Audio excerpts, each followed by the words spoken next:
Hello everybody and welcome to Electric City Sentai Denzicaster, your somewhat regularly scheduled video show about the wonderful world of Tokusatsu. I'm Mike, and look who's back. Mike! Y'all see me here every 2 weeks. Now, Dave the Head is back with us, which means that we can finally start watching Kamen Rider Drive again. I was going to pretend like I was driving. Oh wait, no, I'm on it's a Japanese show. I'm on the correct side. Yes, you are. So, folks, we just got done watching episodes 37 and 38, and this is the first take. I got it right the first time. 37 and 38 of Kamen Rider Drive.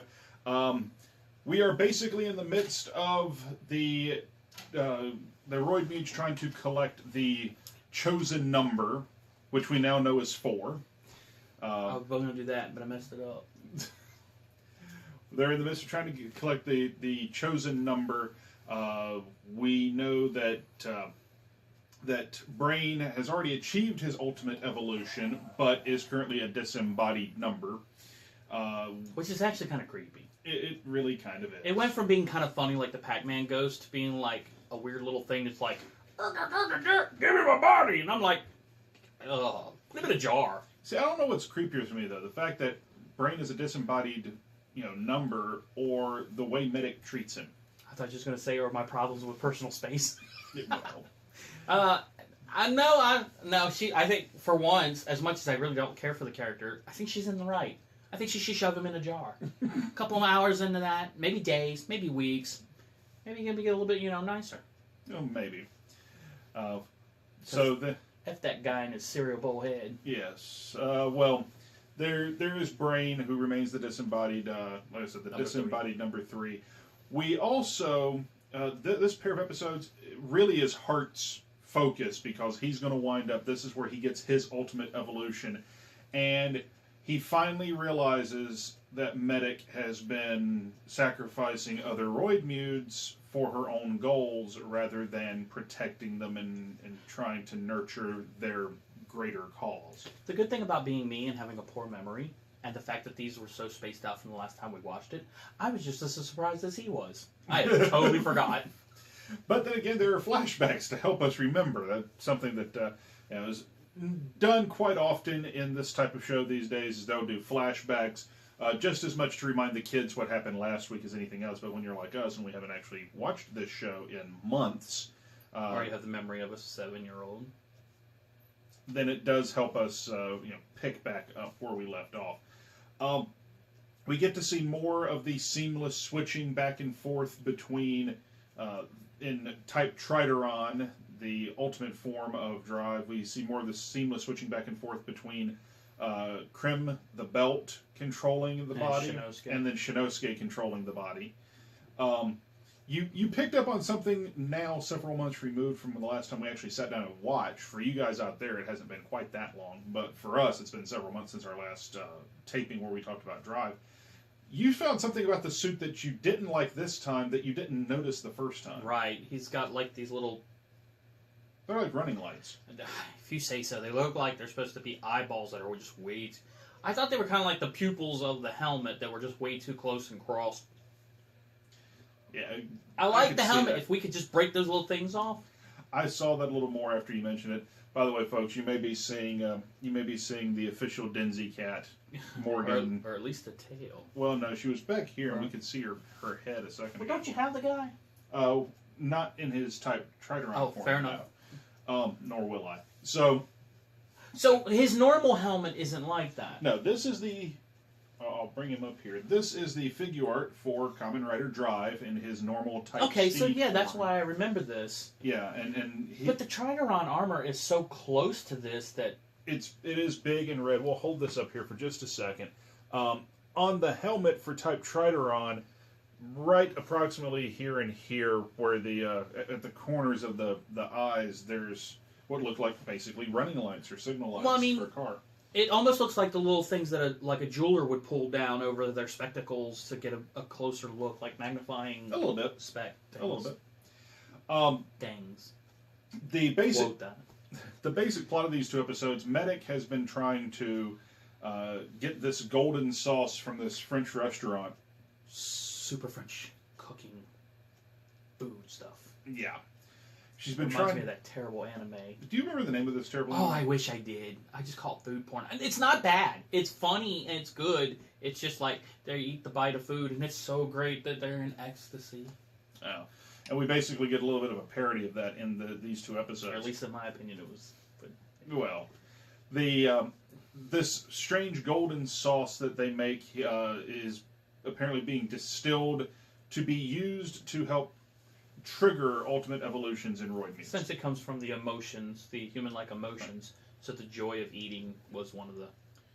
That was one of the things that Medic remembered Hart liking, and she saw the golden glow that would indicate the beginnings of that evolution. We find out by the end that it's not that. The golden glow and his ultimate evolution is triggered by the fact, not that he loves something, but that someone loves him. I totally didn't get that. Well, if you stop and think about it, I thought he was so happy to finally have a worthy opponent that his happiness is what moved him. See, I didn't get that out of it because he's had the worthy opponent for the whole series. Yeah, but he's never really felt, he wasn't sure. This was like the confirmation, because in the scene, Mock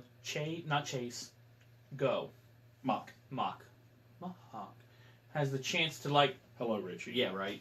Has the chance to Kamen Rider Ninja Kick Medic, and Shinosuke saves her. Right, and earlier in the previous episode, Hart has the opportunity to finish off a basically unarmed Shinosuke and refuses because he thinks it would be dishonorable. Boorish being his exact word. Translation, yeah. Yes. I thought it was funny.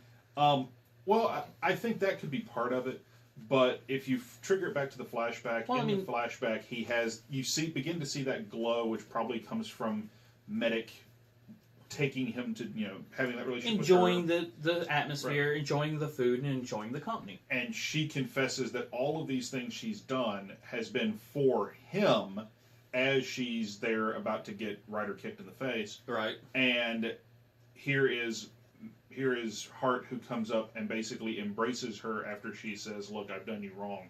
If I'm going to die, you do it." He embraces her and tells her, "No, I felt that, to me, that's what actually triggered it, was someone caring that deeply about him and realizing that he's maybe the worthy opponent part in that is the match. Well, he and Drive are each other's opposite number. This is a really good case and a really good instance in Kamen Rider of the rivalry, because you have Shinosuke who flat tells him, as long as you keep imperiling, again, to use one of the words they used in the translation we watched, as long as humans are endangered. So would I.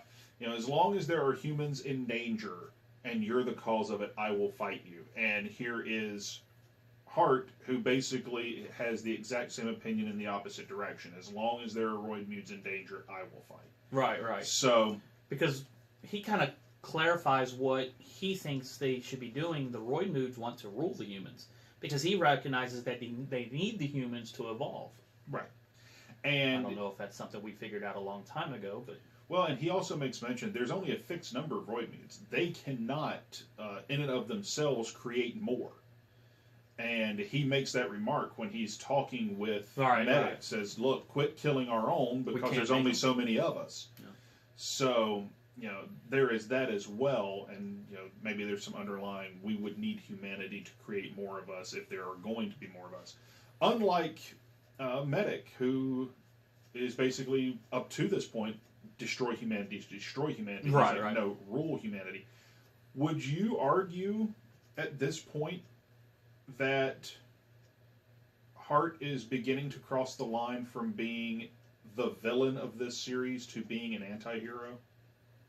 No, but I would say that he's becoming a villain. Really? As opposed to just the bad guy. Yeah. See, to me... He has a purpose now. He's gone from the, I'm doing this because... No more of this. Yeah. Well, and I would agree with that to a point, but I'm getting the heavy evil mastermind vibes off of the iPad. I am too. There's something shady as F with that guy. So we've also discovered, and it was seen in the last couple episodes we watched prior to this recording, so check out our last episode. Is the young lady's name Kuriko? Yes. And her brother is Go. Their father is basically trapped in a tablet, not unlike Krim Steinbelt being trapped in the belt. Steinbelt. Yeah, that's a hell of a name. But he's trapped in this iPad, and which has been liberated from the Roidmutes by Go. And you get the distinct impression that Go is being manipulated by this thing. So there's some, as the kids would say, I can see the throwing shade on the right. On He's definitely not the iPad. The iPad's definitely not a good guy. No, he's not a hero, and he's not a good guy. He has his own objectives, and he's kind of running a different game that we're just not seeing yet. He even saves our heroes at the end of episode 38 and says, "I saved you this time." So, what the hell was that supposed to mean? I don't know. So, anything likes and dislikes on this couple episodes? I'm not sure. I may be wrong, but with the monster having melded with a human, and the monster being in the female form and the human being in the male form, that's the first time we've ever seen that, isn't it? I think so, where it's actually been the monster take a human form and then basically transform into the monster form long enough to merge. Well, what I mean is... cross-gender monster. Yeah, because they kind of very lightly hinted at a possible romantic... Which restroom would they use? Who cares? The family one. It's our first transgendered monster. Well, I mean... We could get into that discussion. Maybe we ought to do a political episode one time where we can piss everybody off. Well, I've been throwing. But when it comes to the toilet, if I don't see what you're doing, I don't care anyways. There you go. No, and if I do see, I've got a bigger problem because I see you. Yeah, there have been we may or may not have made a fair number of Donald Trump cracks on the ECS network at this You point. guys do. Yeah. So, I'm not pro-Trump. I'm not pro-Clinton. I'm anti-establishment. No, there you go. That's fair enough. And I don't have a problem with the establishment. I have a problem with our establishment as it stands now. And that's enough. Yeah, I'm pro-American. Yes. So. I'm pro-laundromat for our government. So, my likes and dislikes coming out of this, this is where I really started, because I've seen a little bit past this. Now, for the record, I have not seen the end of Drive. Richie had. Hopefully he'll be back in the next couple of episodes. I kind of encouraged you maybe not to finish. No, I actually stopped so that I could finish watching the series with you guys. I remember saying that during one of the earlier episodes. And so this is where I started liking Hart as a character more and more and more. Like his coat. McKenna sure didn't like the collar. No.